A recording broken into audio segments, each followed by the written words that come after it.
మోడీ మీద ద్వేషంతోనో, లేకపోతే దేశం మీద ద్వేషంతోనో, హిందుత్వం మీద ద్వేషంతోనో, కమ్యూనిజం మీద ప్రేమతోనో, కాంగ్రెస్ మీద ప్రేమతోనో, ముస్లిం మతం మీద ప్రేమతోనో, క్రైస్తవ మతం మీద ప్రేమతోనో, హేతువాదం మీద ప్రేమతోనో, నాస్తికవాదం మీద ప్రేమతోనో, భారతదేశపు అభివృద్ధిని అణగార్చేసి అబద్ధాలతో ప్రచారాలు చేసుకొస్తూ లేనిపోని లాజిక్లు తీసుకొస్తారు. మొన్నటిదాకా బంగ్లాదేశోడు వచ్చి భారతదేశంలో బతకడానికి కుక్కల లెక్కన పడొస్తుంటే వాళ్ళని మనం ధర్మాల్సిన పరిస్థితి వస్తుంటే బంగ్లాదేశ్ ఆర్థిక వ్యవస్థ అభివృద్ధి అద్భుతం అని చెప్పి చెప్తాడు ఒకడో పేపర్ లెక్క చూపెట్టి.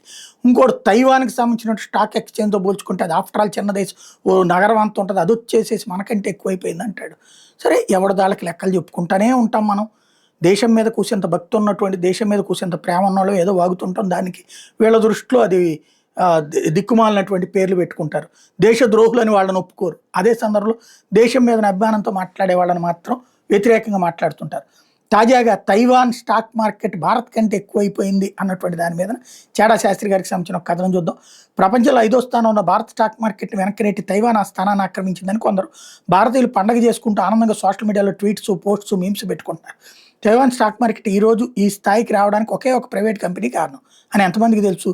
ఆ కంపెనీ పేరే TSMC. అదే Taiwan semi conductor manufacturing company. ఈ కంపెనీ 1987లో ప్రారంభమైన ఈ మధ్య కాలంలోనే, అంటే కేవలం 4 సంవత్సరాలను అనూహ్యంగా పెరిగింది.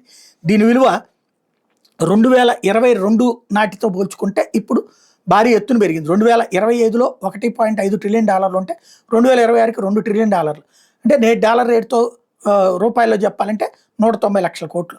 మొత్తం తైవాన్ స్టాక్ మార్కెట్ $4.95 ట్రిలియన్, దీని వాటా 42%, అంటే సుమారు $2 ట్రిలియన్. మన stock market $4.92 trillion, top number 1 group Tata, దాని విలువ కేవలం $325 బిలియన్. అంటే భారత్ మొత్తం స్టాక్ మార్కెట్ విలువ కేవలం 6 నుంచి 7% మాత్రమే. అదాని గ్రూప్ అయితే కేవలం 2%. ఇప్పుడు ఈ కథ చదవండి, వినండి. భారతదేశ సాంకేతిక చరిత్రలో అత్యంత బాధాకరమైన కలచివేసే అధ్యాయం ఏదైనా ఉందంటే అది సెమీ కండక్టర్ చిప్ రంగం. ఇవాళ ప్రపంచాన్ని శాసిస్తున్న తైవాన్ దేశపు TSMC సంస్థ పుట్టక ముందే భారత్ ఈ రంగంలో ప్రపంచ దేశాల కంటే ఎంతో ముందుంది. కానీ నాటి పాలకులు దురదృష్టి లేకపోవడం, రెడ్ టేపేజం అంటే అధికార యంత్రాంగపు అలసత్వం, వ్యూహాత్మక లోపాల వల్ల భారత్ ఒక సువర్ణ అవకాశాన్ని ఎలా చేజార్చుకుందో చూడండి. ఒక దేశ భవిష్యత్తుని మార్చగలిగే సాంకేతిక విప్లవం తలుపు తట్టినప్పుడు దాన్ని గుర్తించడంలో పాలకులు చూపే నిర్లక్ష్యం ఎంతటి అన్యాయానికి దారితీస్తుందో చెప్పడానికి భారతదేశపు సెమీ కండక్టర్ చరిత్ర ఒక సజీవ సాక్ష్యం.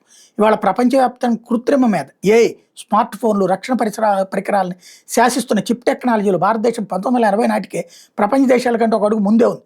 కానీ నాటి ప్రభుత్వాల దార్శనికత లోపం, కాలయాపన విధానాల వల్ల భారత్ ఆ పరుగు పెట్టే బస్సును అందుకోలేక తీవ్రంగా నష్టపోయింది.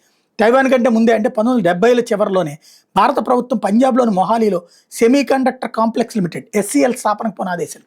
1984 కల్లా ఈ సంస్థ వాణిజ్యపరంగా 5 మైక్రాన్ చిప్పుల ఉత్పత్తిని ప్రారంభించింది. అతి తక్కువ కాలంలోనే టెక్నాలజీని అప్గ్రేడ్ చేసుకుంటూ వెళ్ళింది. విషాదం ఏంటయ్యా అంటే ఇవాళ ప్రపంచంలోని అతిపెద్ద చిప్ తయారీ సంస్థగా వెలుగుతున్న పైన చెప్పుకున్న తైవాన్కి చెందిన TSMC 1987లో కానీ ఇంకా పుట్టలేదు. అంటే తైవాన్ ఈ రంగంలో అడుగుపెట్టడానికి 3 ఏళ్ల ముందే భారత్ సొంతగా చిప్పులు తయారు చేస్తూ ప్రపంచ అగ్రగామి దేశాలైన అమెరికా, జపాన్ కేవలం 1 లేదా 2 తరాల దూరంలో మాత్రమే నిలిచింది. ఈ టెక్నాలజీలో అప్పటికి చైనా కూడా మన దేశ దరిదాపుల్లో లేదు. IITలు, ISCలు నుండి వచ్చిన అద్భుతమైన ఇంజనీర్ల ప్రతిభతో భారత్ గ్లోబల్ టెక్ హబ్గా మారడానికి అన్ని అర్హతలు అప్పట్లోనే ఉన్నాయి. కానీ భారతదేశ చిప్ కళలపై కోలుకోలేని దెబ్బపడింది 1989 ఫిబ్రవరి 7న మొహాలీలోని SCL ప్లాంట్లో సంబంధించిన ఒక అనుమానాస్పదమైన ఘోరమైన అగ్ని ప్రమాదంలో మొత్తం ప్రొడక్షన్ లైన్, క్లీన్ రూమ్లు, అమూల్యమైన రీసెర్చ్ డేటా బూడిదయ్యాయి. ఇది కేవలం ప్రమాదమా లేక భారతదేశ ఎదుగుదలను ఓవర్లైన్ శక్తుల అంతర్జాతీయ కుట్రన అనేది ఇప్పటికీ ఒక తెలియని రహస్యం. నిజానికి ప్రమాదం జరగడం దురదృష్టకరమైన ఆ తర్వాత సంస్థను తిరిగి వెంటనే నిర్మించడంలో నాటి ప్రభుత్వం ప్రదర్శించిన అలసత్వం అంతకంటే పెద్ద నేరంగా చెప్పాలి. SCL అనేది ఒక ప్రభుత్వ రంగ సంస్థ కావడం వల్ల బడ్జెట్ ఆమోదాలు, అధికారుల అలసత్వ నిబంధనల కారణంగా ఆ ప్లాంట్ని తిరిగి నిర్మించడానికి ప్రభుత్వానికి 8 ఏళ్ల సుదీర్ఘకాలం పట్టింది. భారత్ తిరిగి కళ్ళు తెరిచేటు 1997 నాటికి ప్రపంచ చిప్ టెక్నాలజీ ఎక్కడో ముందంజలో ఉంది.